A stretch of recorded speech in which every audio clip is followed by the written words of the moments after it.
For 4 weeks, a dedicated team of 6 divers embarks on a series of missions in the high seas to reclaim 2 World War II shipwrecks from deadly ghost nets. These abandoned nets transform once vibrant marine sanctuaries into hazardous traps. Our team, Mario,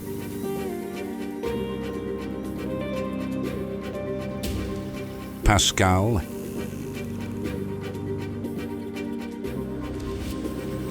Henning,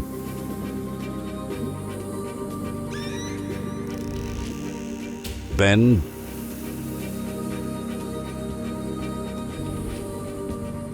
Dirk,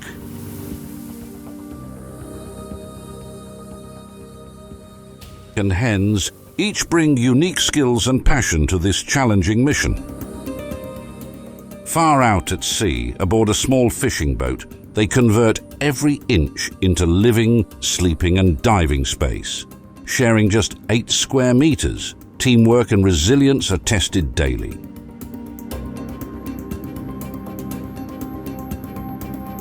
Sometimes it's something different, fantastic. Sometimes it's something of much less interest. But it's very exciting, as you can imagine, to just start a descent, knowing that you are going to some special place and finding, and exploring. Beautiful construction that are lost since the moment of their sinking. Nobody has seen them anymore. I would say one thing is we have the chance to clean wrecks which are almost unreachable otherwise, in this project being very far out of the sea, in the middle of the Mediterranean Sea. Being out there and the sun, seeing the sun setting in the wake of the boat, that's just pure fantastic. I like the sea, I like to be at the sea, on the water, and there we just have it all the time. We're there looking around, enjoying that. Also sometimes waking up in the night, seeing the stars on top of you, like stars. There's no light pollution whatsoever. This is just pure fantastic. We visited 2 wrecks, and what we found was, on the one hand, really an oasis of marine life. All you could expect on such wrecks. But on the other hand, it's fully covered with nets. The challenges for this kind of operations is mostly because we are far remote on high seas. So that is one challenge, because you have to be very careful with everything you do on board. If something happens on board, you're out there by yourself. So you need to solve it with your team.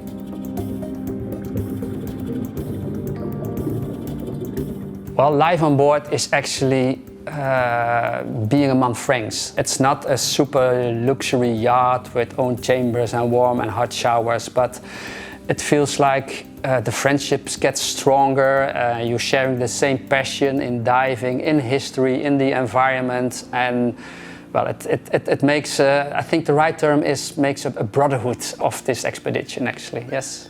My belly. Operation Deep Blue Legacy is an ambitious initiative that unites 4 organizations with a shared goal. Healthy Seas, a foundation with an extended marine conservation mission, partners with the skilled volunteers of ghost diving to recover ghost nets and improve marine environments. SDSS, the Society for the Documentation of Submerged Sites, focuses on the historical aspects of the mission, uncovering and preserving the stories of submerged wrecks. Supporting this endeavour is DWS, our sponsor, whose corporate social responsibility commitment underpins the operation's success. Together, these organisations weave a story of hope and restoration, each contributing their unique expertise to protect and celebrate our underwater heritage.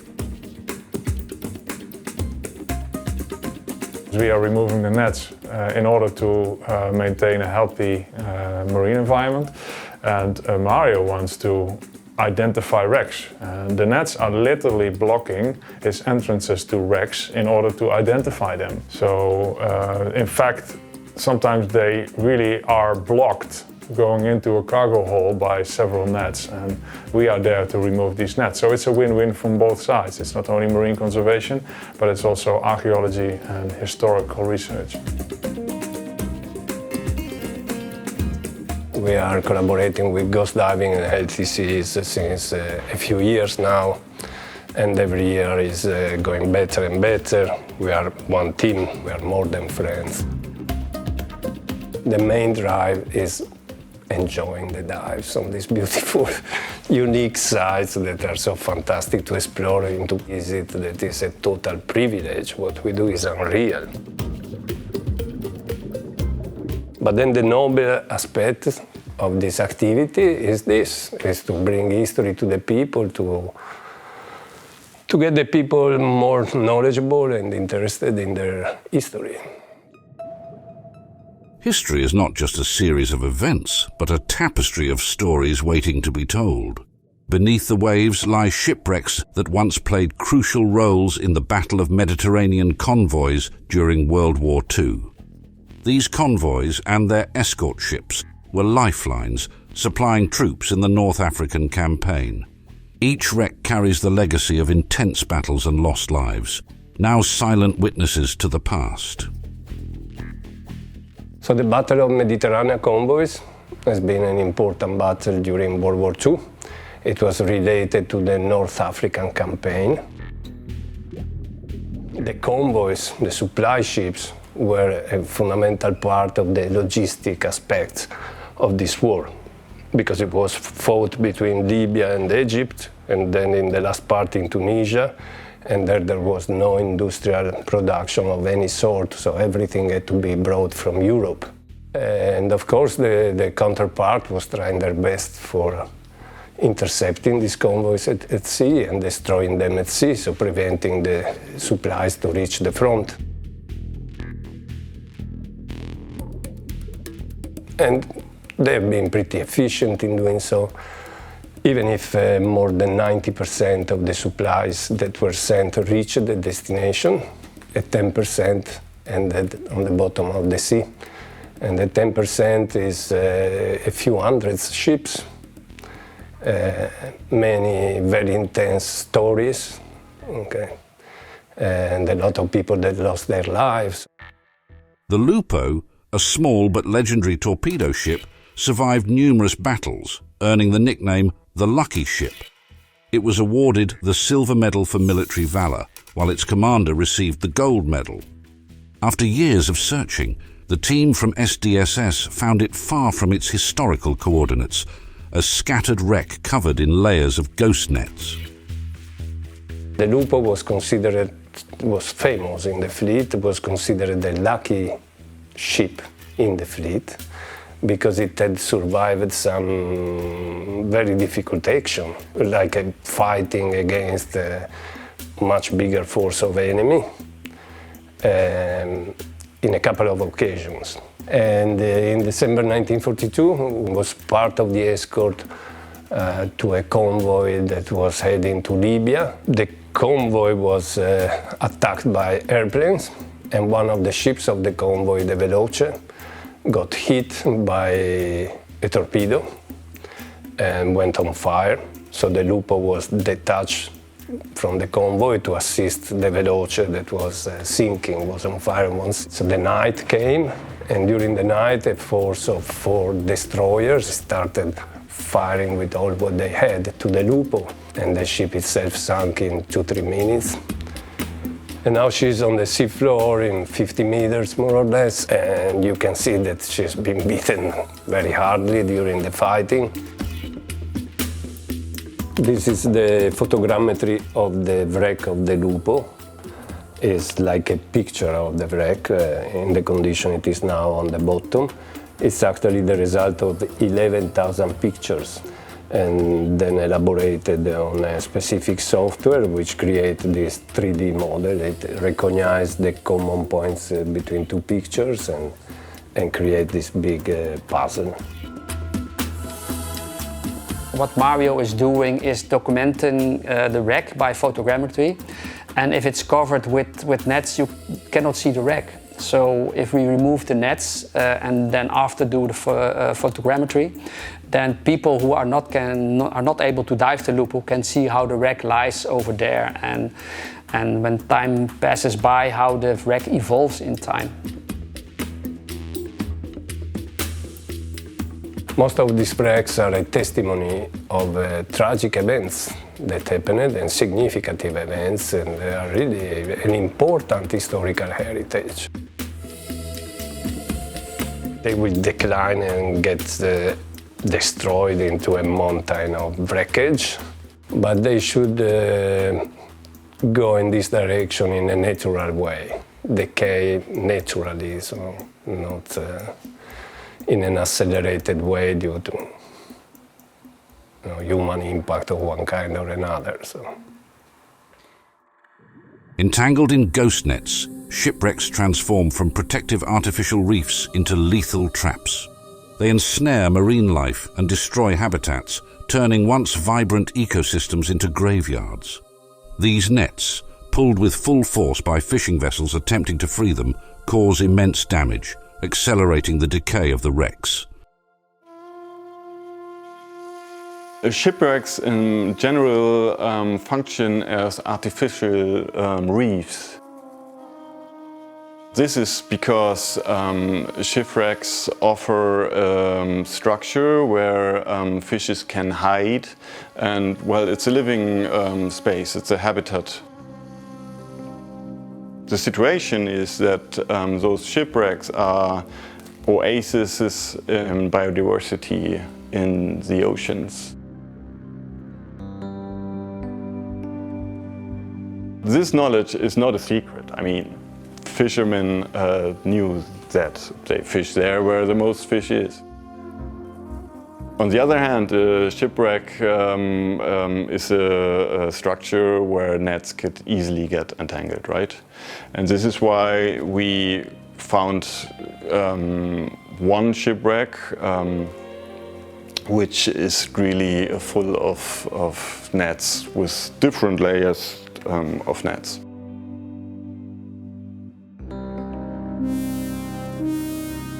The impact of ghost nets on the environment is very much visible, especially in the area we work here. You can see it with the usual impact, like ghost nets affecting marine life, and then marine life can be entangled animals, but it can also be destroying of habitat, like corals, shipwrecks, that they cannot enter it anymore or even cannot get out anymore. Those nets, and especially the weight of the nets and the force of the nets pulled on the shipwrecks, are destroying the net of the shipwrecks even faster. The Gulf of Gabes, a biodiversity hotspot in the Mediterranean, thrives on abundant primary production. Primary production is the process where inorganic substances, such as carbon dioxide and minerals, are transformed to organic matter by marine organisms. This organic matter forms the foundation of the food chain, supporting the entire marine ecosystem, including zooplankton, small fish, and larger marine species. This area here we're in, it's the Gulf of Gabes, and this is supposed to be a biodiversity hotspot in the Mediterranean. In general, the Mediterranean Sea is not really rich in nutrition, but the shelf area of the Gulf of Gabes, it's a really high, a lot of primary production is going on there. And in general, in the oceans, you have these nutrition hotspots, which are in upwelling areas. And there are certain ocean conditions that are responsible for this upwelling, that water masses come up from the deep to the surface. And the benthos, the floor of the ocean, is nutrition rich because, well, every remains of species, all organic matters is accumulating at the bottom, right? And if you have upwelling conditions, these nutrients come to the surface and their primary production is happening. There are these primary production hotspots. on these shelf areas like the Gulf of Gabes, the biodiversity is really high, right? And at the same time, it's really vulnerable to changes to problems.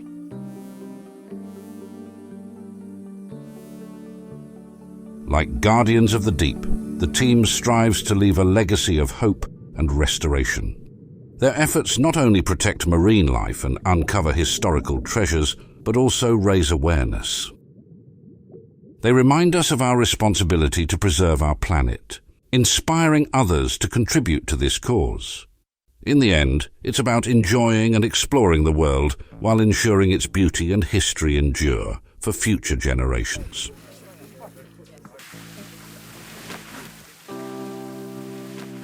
My motivation for this project and these dives is to be a small part of helping the environment and helping people to be aware of what we found underwater, and hopefully that they can think about it to contribute themselves to be some more responsible for this planet actually.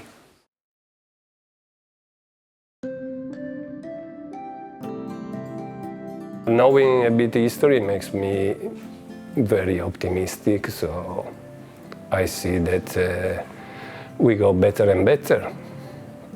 Simply, so the world has never been so peaceful, even if it's strange to say, as it is now, even if there are terrible things going on, but in the past it was much worse than this. I'm very optimistic about the future because I see the young generation and I know they're so full of energy and full of brand new ideas. So we only have to stop polluting the environment and give the young generation a chance to actually rebuild it again for a better future for them.